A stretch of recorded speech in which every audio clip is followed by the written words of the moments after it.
Yeah? Alright, here we go. Oh, man. So, that, my friends, is what we typically think of as a disc herniation. Now, that's a very small percentage of these disc injuries. And so today, what I wanted to talk to you about, look at that, was the difference between a disc bulge, a disc protrusion, and a disc herniation. So when we talk about the disc, let's break this down. What we have here is this very tough, fibrous structure. And in the middle of it is this ball bearing, this gel-like substance, like the jelly in that donut. And in a healthy state, that disc maintains that jelly-like substance and allows us to move in all these different directions without affecting the spinal cord or the nerves which are coming out the back of it. All right. Well, when these discs start to break down, the first phase is this disc bulge. You'll have this general swelling where now that disc will begin to overlap the vertebra below it. Okay, it's kind of like after you eat a big meal, how your belly will overlap your belt. Very similar situation. So what happens then is you start to have less room for that spinal cord or that nerve root to move.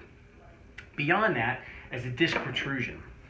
A disc protrusion, that center ball bearing is starting to work its way out towards the outside of the disc. So it's the stage before a true herniation. If we look over here on the board, in the disc bulge, we have that overall swelling. The disc protrusion, that nucleus starts to work its way out.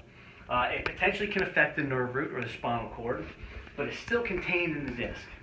Finally, what we have is the herniation, what you just saw here. That nucleus actually exits the disc, busts out, and now it can lay directly onto the spinal cord or the nerve root.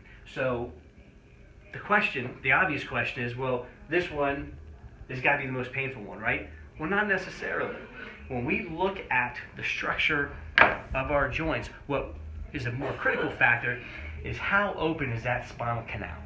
If that open canal, if we can kind of pull this up and get closer to this, looks like a martini glass, all right, nice and wide open, well, it is less susceptible to what happens in front of it, i.e. the disc.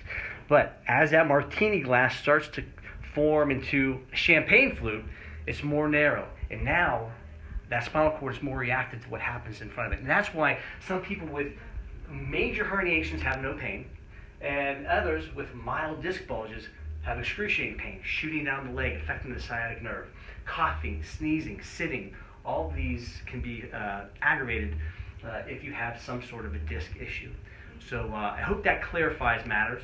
What we're going to get into next video is we're going to look at MRIs, because that's really the true way that you can diagnose these disc injuries. And so within 5 minutes, I'll teach you how to read your own MRI.